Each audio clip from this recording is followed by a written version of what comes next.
Hai semuanya, pernahkah kamu merasa seperti ada ombak besar dalam dirimu? Dorongan kuat untuk melakukan sesuatu yang sebenarnya kamu tahu tidak baik atau tidak perlu? Mungkin itu keinginan untuk makan snack larut malam, padahal kamu sedang diet.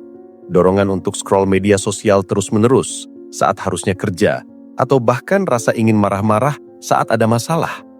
Nah, perasaan dorongan atau keinginan yang datang tiba-tiba ini seringkali terasa begitu kuat, sampai rasanya sulit banget buat melawannya.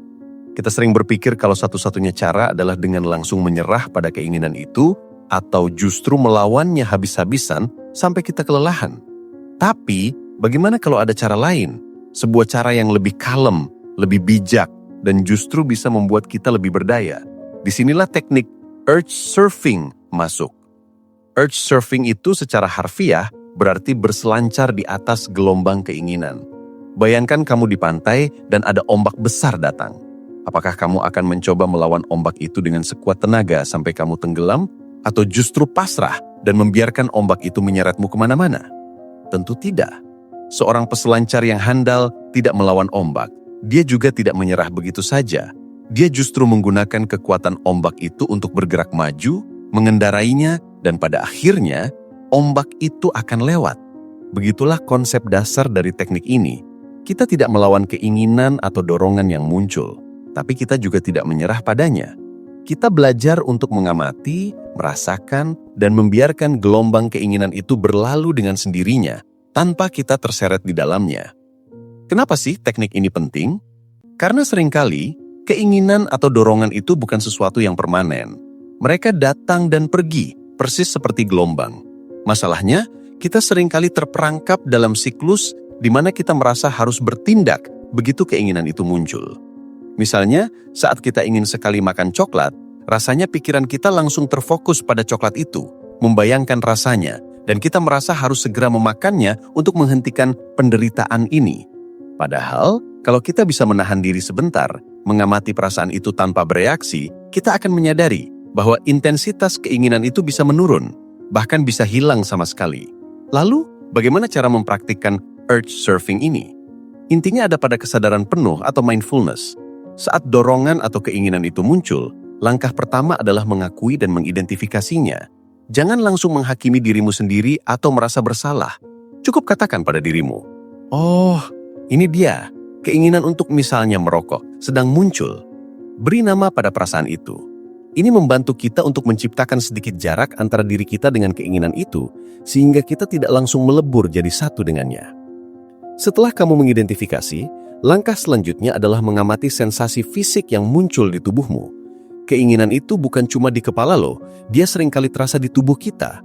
Misalnya kalau kamu ingin makan, mungkin perutmu terasa kosong, ada sensasi di tenggorokan, atau mulutmu berliur. Kalau kamu ingin marah, mungkin dada terasa sesak, tangan mengepal, atau rahang mengeras. Arahkan perhatianmu pada sensasi-sensasi ini, seolah kamu seorang ilmuwan yang sedang meneliti sebuah fenomena. Perhatikan di mana sensasi itu muncul, seberapa intens rasanya. Apakah rasanya seperti kesemutan, panas, dingin, tegang, atau berdenyut? Dan yang paling penting, perhatikan bagaimana sensasi itu berubah. Sensasi itu tidak statis. Mereka akan berfluktuasi, bertambah kuat, lalu melemah, dan mungkin berpindah tempat. Ini adalah bukti bahwa keinginan itu memang seperti gelombang. Ada puncaknya dan ada saatnya ia surut.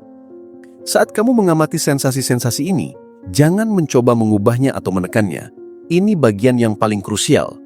Biarkan saja sensasi itu ada. Jangan bilang pada dirimu sendiri, "Aku tidak boleh merasakan ini," atau "Aku harus menghilangkan perasaan ini." Justru, terima saja keberadaannya untuk sementara waktu. Bayangkan kamu sedang duduk di tepi sungai dan melihat daun-daun hanyut. Kamu tidak mencoba menangkap daun itu, kamu hanya mengamatinya saat mereka lewat.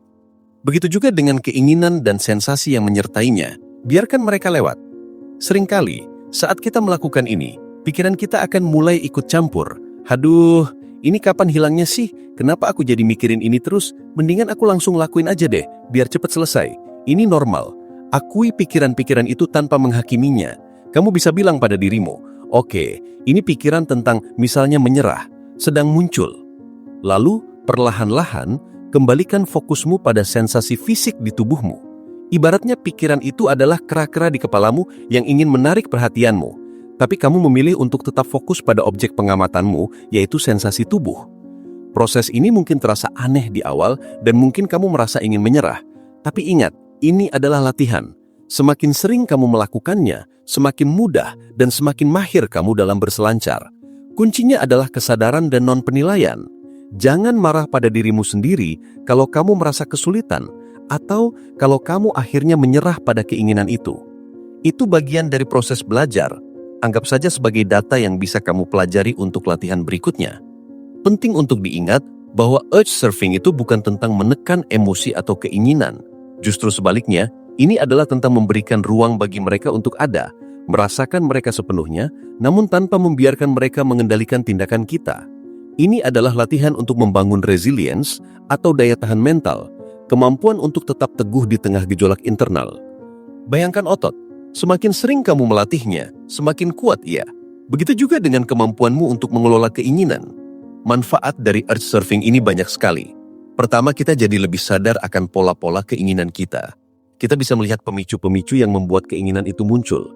Misalnya kamu mungkin menyadari bahwa keinginan untuk ngampil muncul setiap kali kamu merasa bosan atau stres. Dengan kesadaran ini, kamu bisa mulai mencari cara lain yang lebih sehat untuk mengatasi kebosanan atau stres daripada langsung lari ke makanan. Kedua, kita mengembangkan rasa percaya diri bahwa kita bisa mengatasi keinginan-keinginan kuat tanpa harus menyerah padanya. Ini memberikan kekuatan yang luar biasa. Kita tidak lagi merasa menjadi budak dari dorongan internal kita. Ketiga, teknik ini bisa mengurangi frekuensi dan intensitas keinginan itu sendiri. Semakin sering kamu mempraktekkan urge surfing, semakin sering kamu membuktikan pada otakmu bahwa keinginan itu tidak perlu selalu dipenuhi.